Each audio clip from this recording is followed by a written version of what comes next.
Friend, তোমরা যারা ক্যালকাটা ইউনিভার্সিটির আন্ডারে প্রথম সেমিস্টারের ছাত্রছাত্রী আছো, তোমাদের জন্য আজকের ক্লাসটা খুবই গুরুত্বপূর্ণ।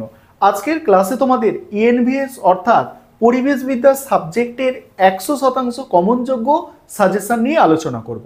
আর তোমরা যারা ইংলিশ ভার্সনের স্টুডেন্ট আছো, তোমরাও আজকে ক্লাসটা দেখো, কারণ সাজেশনটা ইংলিশেও তোমরা পেয়ে যাবে। তার আগে এই সাবজেক্টের কোয়েশ্চেন প্যাটার্নটা তোমরা একটু দেখে নাও। প্রথমেই বলে রাখি, বিএ, বিএসসি, বিকম, অনার্স এবং জেনারেল প্রত্যেক স্টুডেন্টকে কমন ভ্যালু অ্যাডেড কোর্সের মধ্যে এই ইএনভিএস সাবজেক্টের পরীক্ষা দিতে হবে 50 নম্বরে। কোয়েশ্চেন প্যাটার্ন দেখো, 3 ধরনের প্রশ্ন এখানে থাকে। 5 নম্বরের প্রশ্ন, 2 নম্বরের আর 1 নম্বরের। 5 নম্বরের দেখো 4টে প্রশ্নের অ্যান্সার করতে হবে। 2 নম্বরের 10টা প্রশ্নের অ্যান্সার করতে হবে, সেটা এসএকিউ, এবং 1 নম্বরেরও 10টা প্রশ্নের অ্যান্সার করতে হবে, সেটা হচ্ছে এমসিকিউ। এই হচ্ছে তোমাদের কোয়েশ্চেন প্যাটার্ন। আর তোমরা জানো তোমাদের পরীক্ষাটা ফেব্রুয়ারি মাসের 20 তারিখের মধ্যে শুরু হয়ে যাচ্ছে। সেক্ষেত্রে তোমরা যারা অনার্সের স্টুডেন্ট আছো, তোমাদের অনার্সের পেপারের যে পরীক্ষা সেটা প্রথমে হবে, অনার্সের পেপারের পরীক্ষা।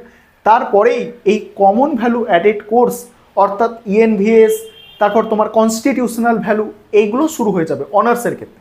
আর তোমরা যারা জেনারেল অর্থাৎ পাস কোর্সের স্টুডেন্ট আছো, তোমাদের এই ইএনভিএস, কনস্টিটিউশনাল ভ্যালু, এই সাবজেক্টের পরীক্ষাগুলো আগে হবে। তাই আর বেশি সময় নেই, খুব ভালো করে তৈরি করো সাবজেক্টগুলো। আর কিছু কথা বলি এই সাবজেক্ট নিয়ে। দেখো, বিগত কয়েক বছর ধরে যেটা দেখা গেছে, এই সিসিএফ সিলেবাস আসার আগেও যেটা দেখা গেছে, পরিবেশবিদ্যার কোয়েশ্চেন পেপার কিন্তু ক্যালকাটা ইউনিভার্সিটি একটু ঘুরিয়ে ফিরিয়ে করে। অর্থাৎ খুব যে ইজি সহজ প্রশ্ন থাকে তা নয়। বিশেষ করে এখন এই কমন ভ্যালু অ্যাডেড কোর্সের মধ্যে যে ইএনভিএস সাবজেক্টটা আছে, এখন 3টে সেটে কোয়েশ্চেন পেপার তৈরি হয়। এই একই সিলেবাস 3টে সেটে প্রশ্নপত্র তৈরি হবে এবং 3টে সেটের প্রশ্নপত্র আলাদা হয়ে থাকে। সেক্ষেত্রে ধরো 5 নম্বরের প্রশ্ন, তোমায় আমি প্রথমে একটা উদাহরণ দিয়ে বলি যে 5 নম্বরের প্রশ্ন 1 নম্বর সেটে ধরো 8টা দেওয়া হচ্ছে, 2 নম্বর সেটে 8টা, 3 নম্বর সেটে 8টা, 3 আসতে কত 24টা প্রশ্ন ওখানেই হয়ে যাচ্ছে। বুঝতে পারছো, 24টা প্রশ্ন কি ওখানেই হয়ে যাচ্ছে। তাই তোমাদের 5 নম্বরের একটু বেশি করে প্রশ্ন তৈরি করতে হবে। তবে আমি তোমাদের জন্য একদম বাছাই করে প্রশ্নগুলো দিয়েছি, এই প্রশ্নগুলো তোমরা তৈরি করো, অবশ্যই তোমরা উপকৃত হবে। আমি স্ক্রিন রেকর্ডের মাধ্যমে প্রশ্নগুলো আলোচনা করছি, তোমরা দেখে নাও। আরেকটা বিষয় এখানে বলে নিই, তোমাদের জন্য এই সাবজেক্টের স্টাডি মেটেরিয়াল তৈরি করা হয়েছে। তোমরা যদি কেউ স্টাডি মেটেরিয়াল পারচেস করতে চাও, স্ক্রিনে যে নম্বর দেখতে পাচ্ছ এই নম্বরে যোগাযোগ করে স্টাডি মেটেরিয়াল পারচেস করতে পারো। চলো তোমরা সম্পূর্ণ সাজেশনটা দেখে নাও। প্রথমে তোমরা বাংলায় সাজেশনটা দেখে নাও, তারপর ইংলিশে সাজেশনটা আলোচনা করব এবং শেষে তোমাদের বিগত বছরের প্রশ্নপত্র নিয়ে আলোচনা করব। দেখো, 5 নম্বরের প্রশ্ন ইউনিট 1 থেকে যেগুলো করতে হবে প্রথমে দেখে নাও। প্রথম প্রশ্ন, পরিবেশবিদ্যার সংজ্ঞা দাও এবং এর গুরুত্ব আলোচনা করো। দ্বিতীয় প্রশ্ন, পরিবেশবিদ্যার বহুমুখিতা সম্পর্কে আলোচনা করো। পরের প্রশ্ন, পরিবেশবিদ্যার পরিধি আলোচনা করো। পরের প্রশ্ন, স্থিতিশীল উন্নয়নের ধারণা ও স্থিতিশীল উন্নয়নের লক্ষ্য আলোচনা করো। পরের প্রশ্ন আছে মিশন লাইফ ও লো কার্বন লাইফস্টাইল আলোচনা করো। এগুলো হচ্ছে ইউনিট 1 থেকে। এবার 2 নম্বর ইউনিট থেকে তোমাদের করতে হবে, দেখো, বাস্তু সংস্থান, বাস্তুতন্ত্র, বাস্তুতন্ত্রের পরিষেবা কাকে বলে। পরের প্রশ্ন আছে বাস্তুতন্ত্রের গঠন ও কার্যাবলী আলোচনা করো।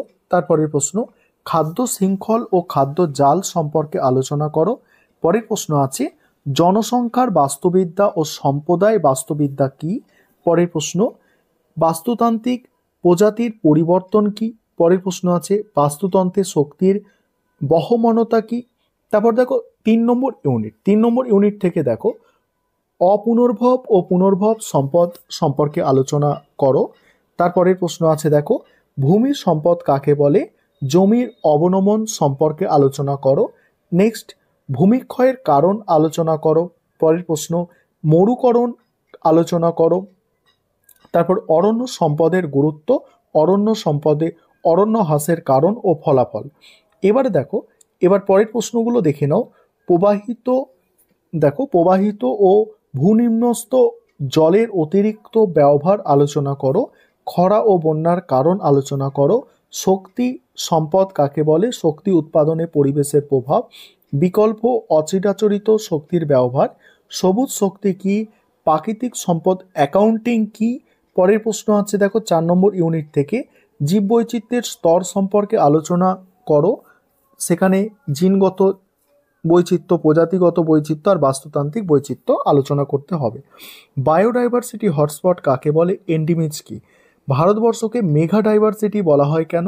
ইনসিটু এক্সিটু সংরক্ষণ কি? সুরক্ষিত ক্ষেত্রে নেটওয়ার্ক কাকে বলে? বায়ো প্রসপেক্টিং এবং বায়োপাইরেসিস কাকে বলে? এবার 5 নম্বর ইউনিট দেখো। 5 নম্বর ইউনিট প্রথম প্রশ্ন, পরিবেশের বিভিন্ন প্রকার দূষণ সম্পর্কে আলোচনা করো। তারপর বায়ু দূষণ, জল দূষণ, মাটি দূষণ, শব্দ দূষণ, সমুদ্র দূষণ, এর কারণ ও ফলাফল লেখো। বিপজ্জনক বর্জ্য এবং মানুষের স্বাস্থ্যের ওপর ঝুঁকি। পরের প্রশ্ন, পৌর বর্জ্য, বায়োমেডিকেল এবং ই বর্জ্যের নিয়ন্ত্রণ ব্যবস্থা। নেক্সট, টিকা করতে হবে বিশ্ব উষ্ণায়ন, জলবায়ুর পরিবর্তন, ওজোন গহ্বর, পরিবেশের ওপর অম্লবৃষ্টির প্রভাব, এইগুলো। এবার তোমরা যারা ইংলিশ ভার্সনের স্টুডেন্ট আছো তোমরা সাজেশনটা দেখো। এবার তোমরা যারা ইংলিশ ভার্সনের স্টুডেন্ট আছো তোমরা সম্পূর্ণ সাজেশনটা দেখে নাও। আমাদের ইংলিশ ভার্সনেও স্টাডি মেটেরিয়াল তৈরি আছে, তোমরা চাইলে পারচেস করতে পারো। স্ক্রিনে যে নম্বর দেখতে পাচ্ছ এই নম্বরে যোগাযোগ করে তোমাদের ইংলিশ ভার্সনের সাজেশনটা দেখাবার পরে বিগত বছরের প্রশ্নটা তোমাদের দেখাবো, যে বিগত বছরে যে প্রশ্ন এসেছিল এই সাবজেক্টের ওপরে সেই প্রশ্নটা তোমাদের আমি দেখাবো। এবার তোমরা বিগত বছরের প্রশ্নপত্রটা দেখো। দেখো এটা 2023 সালের প্রশ্ন আছে, আর তোমরা দেখে নাও এটা সেট 2 প্রশ্ন। তোমাদের প্রথমেই বলেছি যে 10টা তোমাদের এমসিকিউ থাকবে। দেখো এই এমসিকিউগুলো তোমাদের দেওয়া হয়েছিল, দেখে নাও তোমরা।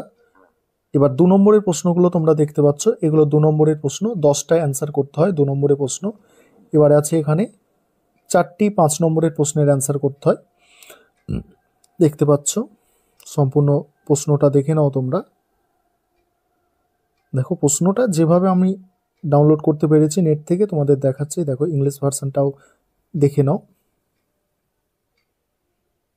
দেখো তোমরা, এটা আছে পরের পেজ, ইংলিশ ভার্সনটাও দেখে নাও, সম্পূর্ণ পরিষ্কার স্পষ্ট দেখা যাচ্ছে, তোমরা দেখে নাও।